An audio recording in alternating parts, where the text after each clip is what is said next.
Hi, here's chapter 8. Lucifer makes his final decision and reaches the point of no return.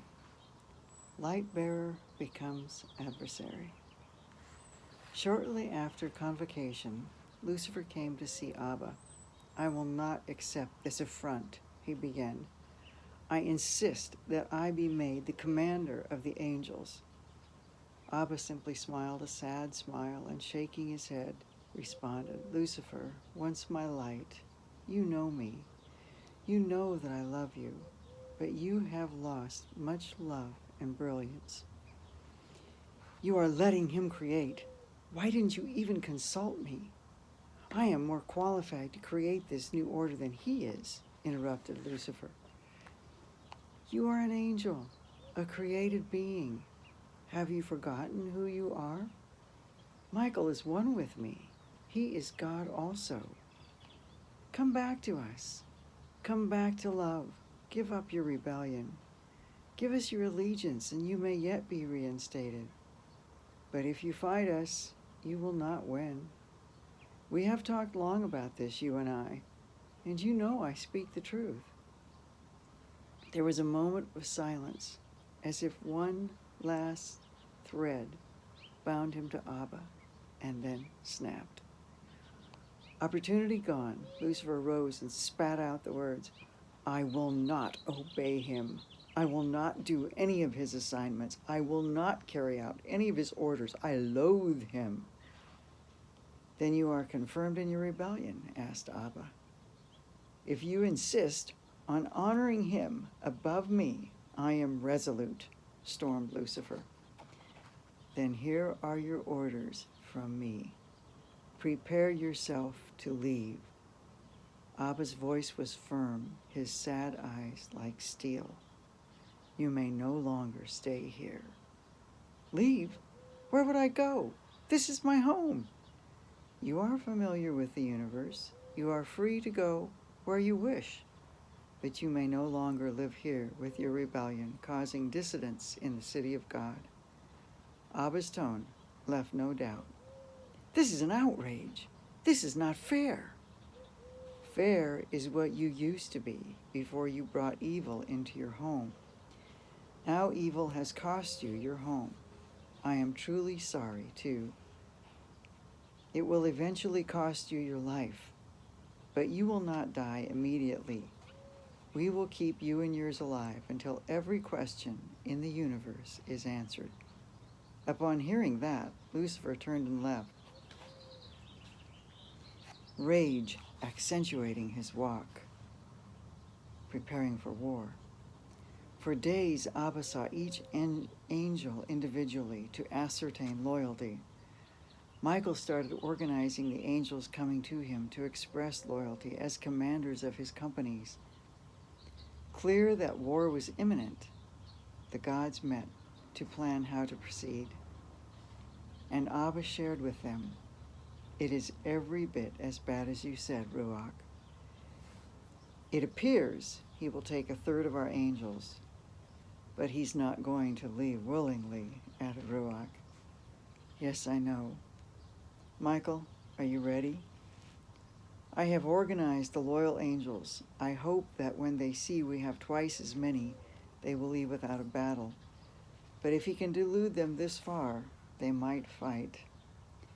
An emergency convocation was called, at which Abba addressed them. It has become clear that Lucifer has spread his rebellion to many of you. He can no longer be called Lucifer, the light bearer. Then addressing him specifically, he said with finality, you have made yourself Satan, the adversary. At this, Lucifer, now Satan, jumped to his feet and shouted, it is you who is to blame for exalting Michael above me. You had no right to do that. I will not obey him. Michael is God, responded Abba with resounding finality.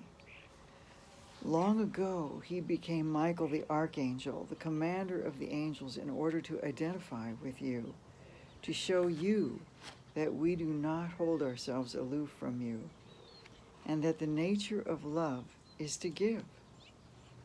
And you in particular he saw drifting and wanted to show that your greatest happiness is found in this giving love. He has loved you faithfully. I remember when he was your best friend, when you delighted in his company. Satan cringed visibly. How different his visage appeared already. We gave you everything. We made you so beautiful and gifted that you have raised yourself above us, and your heart has corrupted you. You have deceived yourself and these poor dear ones with you, that you are wiser than us and should be exalted above us. We have worked to try to recover you, each of you, all along. You all know this. Any one of you with reservations about your decision, I would urge you to wake up from your deception now. This is my last appeal to you. Choose loyalty, and you may stay. All of you agreeing with Satan must leave. If you do not leave willingly, you will be made to go. Your rebellion, with its ensuing chaos and confusion, will no longer be tolerated here. At that, Michael stood up and nodded. The rest of the loyal angels stood, and drawing glittering swords of light, they surrounded the rebels and, overpowering their energy, escorted them out to the edge of the city, where walls and a beautiful gate, new to all, were in place. A new boundary had been created. After all the rebels had been escorted to the other side of the gate with only a few skirmishes, Michael spoke in a commanding voice. Hereafter, you will only be allowed to come through this gate by request and invitation. The rebels stormed the gate, trying to remove it, but the loyal angels created an energy field that repulsed them from the gate. Abba called the loyal ones back to the assembly. I know you have never seen this before. I know that your hearts are heavy with sorrow. Let us sit together for a while and share our feelings and thoughts. It will take away some of the heaviness. Perhaps we can even find some good in it.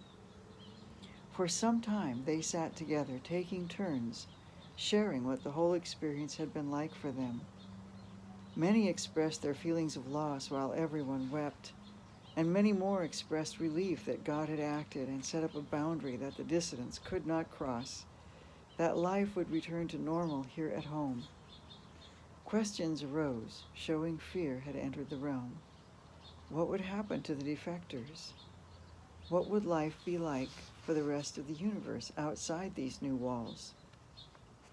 Abba shared that the rebels would be kept alive. Ruach would oppose entropy for them until all questions were answered and resolved. He reminded them that Ruach would always be with them, and should they feel a threat, they only had to ask for help, and his irresistible strength would be immediately accessible. For 2 more days they met every day, processing, answering questions, trying to grasp what they had only understood theoretically and now had experienced. At the end of the last session, Abba announced that they were all invited to witness the creation of the new world in just a few days. But first, they must take his invitation to all the worlds, that anyone wishing to attend would be welcomed. Have no fear of going through the gate to your work, he concluded. They have lost power in disconnecting from love. You don't have to listen to them. Dismiss them. Your confidence will intimidate them. That's the end of chapter 8. See you next time for the last chapter.